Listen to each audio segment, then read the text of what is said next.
upenyu unobva kure. Icho kwadi upenyu unobva kure. Mwana ambaliwa ankambaira aenda byenze kufikira wapapa. Kufikira wazoita sana Philip Makazi. Tikada kutarisa kwa wakabva fidza. Yesi munyemba. Zvimwe zvacho azvitauri. Yesi munyemba. Yesi nawe Philip. Konya yero mbopinda papi kuti. Ndinotaura kuti upenyu unobva kure. Kandizozo. Unotaura upenyu wanani? Wako. Wakabva kure. Yeso zimafera takabata. Mafara tinawo yenyora Philip Makazi. Zvakaoma. Kupiro sandoka. Kuna honorable minister. Honorable minister Mona. Alright. Sekerod. Kusvika pa 10 mile. Yakatangwa basa. Basa riri kufamba. Sekerod uyu ari kutangira papi? Ari kutangira mutauni kaumgani. Mutauni. Okay. Kusvika ku 10 mile. Kusvika 10 mile. 10 mile ndio ipi yana Philip? 10 miles ndokwa sekuru mavhako. Ende papi chaipo noti pa 10 miles. Pa 10 miles ndo pane pekuti road rikuenda kuwedza imwe rikuenda ku Barondera. Apo. Ndio pa 10 miles. Ndio pa 10 miles. Saka ndio pari kusvika road iri kubva kuno. Inobatana neri kubva kupi? Kuwedza. Kuwedza. Iyo iri kubva kuwedza yapa api zviye. Yapa duze nekuda kusvika pamushandira. Pamushandira. Okay. Saka ndiri kutarisa pane vanonzi Comrade Manyere. Okay. Vakatouya paweresu kanzi pane nyaya yekuti kana pakuitwa development pane vanhu vanenge vachiaffectika nebasa iro. Pane vanhu vaita mabhizimusi avo muside meroad. Saka vakanzi ngavabvise. Kubva pavelvet apa. Kwenda unosvika kudema. Ndizvozvo. Vari muside mechi. Asi vanga vasingazvizive. Aiwa vanoda kutaurirwa. Vanoda kutaurirwa. Havazivi vheri patakagadzira Bablas kuti pane vakakanganisika. Vanga vakawanda. Kaka pane zvinoitika. Development kana yakuya. Pane vanosudurudzwa. Asi pane process inenge itoripo. Mafambiro arikuita basa iroro. Iwe ungandiudze kuti iyi road inobva kwaMpostori weKepekepe inonzi Kurugare. Kurugare. Ndakaona yanyederewa. Ukanyemba kwasuruzvizive. Ndakapesera kudhara yange isati yapera. Ndokumuyikwa zukuru kawo. Ndokutsvakwa zukuru. Zukuru. Zukuru wangu. Uponi. Aiwe pana asiko. Zukuru wako uponi. Pana. Ndakaona yakagadzirwa. Zukuru kama ke. Saka chasara manje ndikuti vaisechi mamakings. Zvakangofanana neGutu Road. Pane payakaiswa tara nyowani. Okay.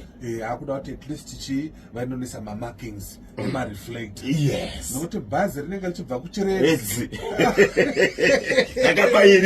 Rakabayirira apo usiku. Tifuna kuti adziwe kuti uku ndokwako, uku ndokwangu. Nokuti vamwe vanozoswedera.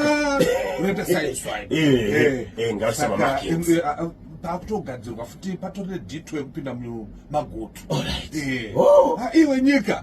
Haikuna bichana. Yes. Iri kutapira Zimbabwe. Iri kutapira. Handizive kuti ndiani ari responsible. Okay. Uri kuona tiri kubva Harare Bluewayo Road. Asi tadzika kubva paroundabout yekuwadzana. Tati pori pane flyover anditika. Pana Mr. Mapuranga apa. Tati pfuurei road inoenda kunobata Harare driver ndi Ainzi Kikimani kudhara uyu. Yana dzina nyowani. Yana dzina nyowani.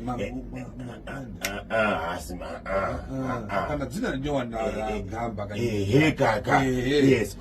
Usati wasvika paroundabout inoenda kuWarren Park D tichibva koBulawayo tichipinda muHarare.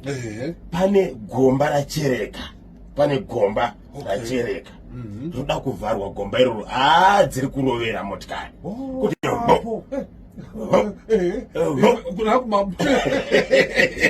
plus urikona uchibva kuTrabablas iyo kanyo chitungwiza road masoterwa ari kuitwa ka ndakabvunza zvikanzi aida kuti motokari dzaichienda kuStonebridge dzichibva kuStonebridge nokuti traffic inoitika kubva paTrabablas paipai wakuenda kuchitungwiza inoloka. Ndakataura nahonorable Kanopula ndikati honorable Kanopula haufa zvikanzi aiwa inyaya yekuti mugwagwa unofanira kuita sei kuwaitenwa kuitira kuti kwakugara vanhu vakawanda kuHarare South. Chikumbiro kuvana veZimbabwe vatyairi musazoti mangwana mabatwa nemusha yokuenda unkani please kana pakaita jam famba uri muleni mako gara uri kuside kwako take your time usamanye izokuti ukangoona motikari dzakuenda une mumwe mugwagwa uri kubva vakutevera akapedza Friday ka akapedza Friday mubvunzei akapuwa 10 weeks yes community service ende akatonzi atatarisa age yenyu ndizvozvo maitopinda mukati 2 years vamwe vakatopoma 2 years nenyaya idzamuri kuita idzi zvokuti ukangosvika chete pane jemo vanhu vakutoenda neoncoming munodiko especially Seke Road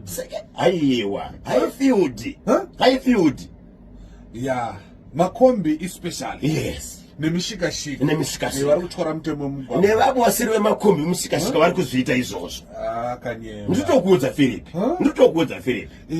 pakavhurwa ka pamanyame bridge aiwa tinotenda baba nakidzira ari kuita kufamba mugwagwa wemasvingo uchaona ndoda manje kanyemba ndoda kuita maiwe maiwe ndakadzoka nawo kuita kutia mapewa wanga sikadi kudzoka ndakule akangona pangoma tenebatirwa anotwa chimuti kobulawa yela amai kupita ntaundi morning side hillside mahacho mpopoma mabwegwe ndazaona ka mina minisa lavunza ntupo aiwa minisa vakangosvika tichitsudzura tikati minisa garai apa timbokuratidzai zvatinoita imi mivasa njekungoti popo ndakaona wabudisa endikachifa ndimudziroka Mr. Jane Mr. Mutasa asina weri kutora kaChampions League fanire kuisa mari yekucelebrata paside Kanyemba. bye bye